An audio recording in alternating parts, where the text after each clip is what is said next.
have to be your biggest fan. And when things are really tough and they're really rough and nothing's working, but there's something inside of you that says, I just have to follow that. Because you don't know who you're going to meet, who you're going to meet, who you're going to meet. Good morning and welcome back to Millennial Coach, your number one place for career advice. If you are new here, my name is Insaf Daniels and I'm here to teach you how to own your career. So, have you done your planning for 2020? Do you even plan?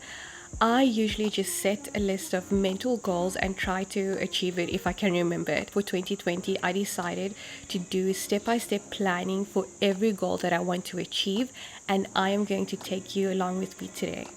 So the first thing we'll be looking at is reflecting for 2019. So it's really good to look at what were your highlights in 2019. So for me, I managed to travel to more than one place and at an unexpected rate. I also went to several female empowering events and ended up meeting amazing people.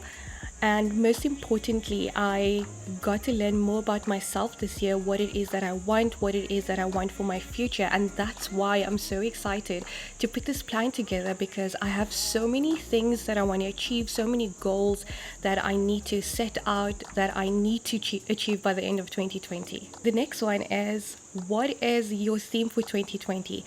So for me, my theme is, and I'm sure you could tell by my excitement to record this video, is to be unstoppable in my development, up leveling myself in my personal capacity, in my career, using all the learnings and experiences that I gain every single day to just improve myself. I want to become so unstoppable that nothing is fearful anymore.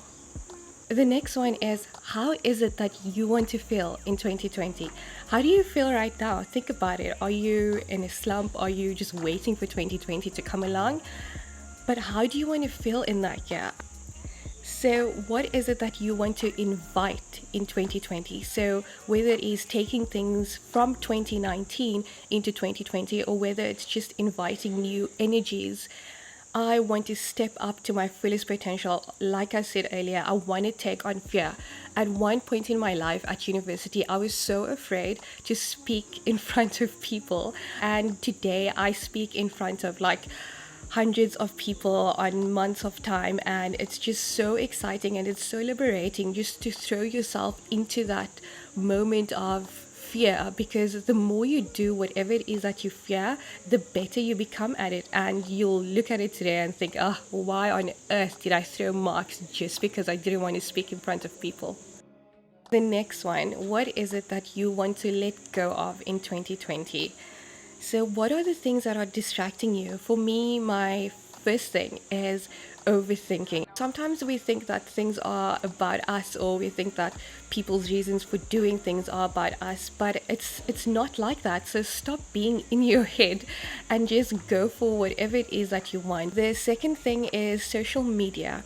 So social media can become a really big distraction. What is it? Which apps do you actually need, and which apps can you let go of? The next one is building habits for 2020. And with building habits is letting go of old ones, whichever it is that you decide. So for example, with the gym, I want to make gym a habit, not a goal that I want to set. It needs to become a habit in my life.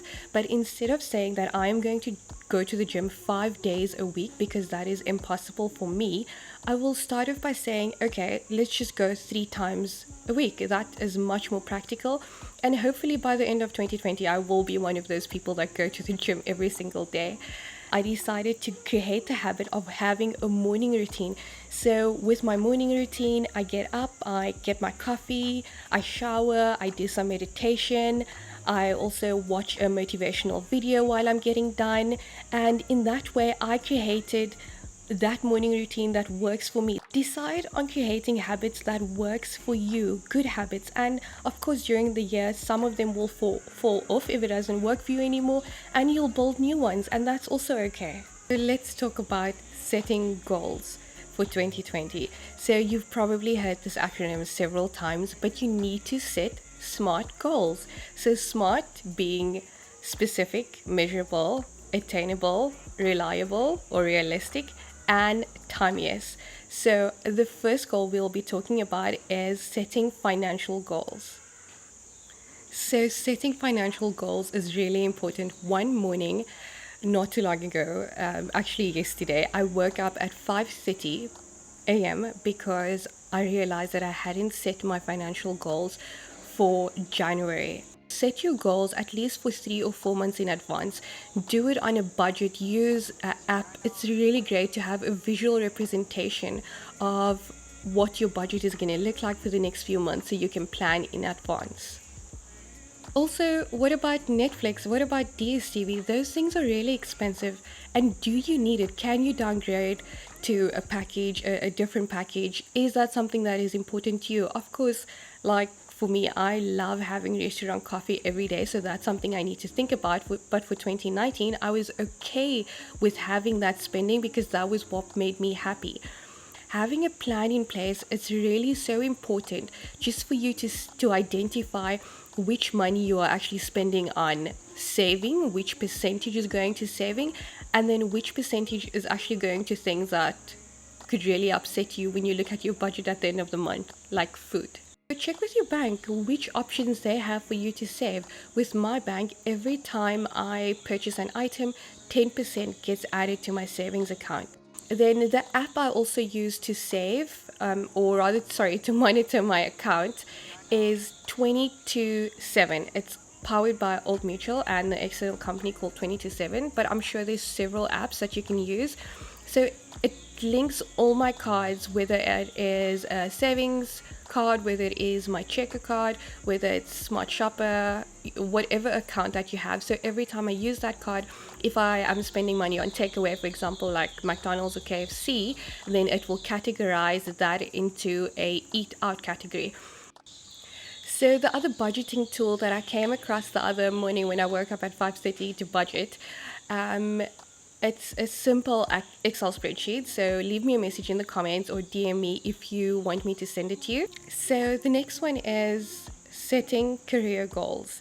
So if you are comfortable with where you are at, that is also fine. But maybe you want to look at setting financial goals, getting increases, getting a promotion if that is what you're interested in. So you have to look at where is it that you are now in your career versus where you want to go to. What are you going to do? What skills do you need? Who is it that you need to speak to? Who is it that you need to network with?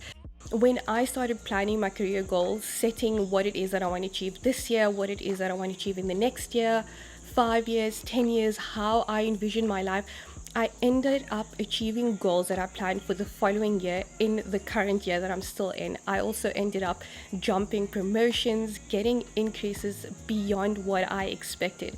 When you do that goal planning, again, it's that visualization of what it is that you want, and it just makes you go after it much more because you need to achieve that for yourself.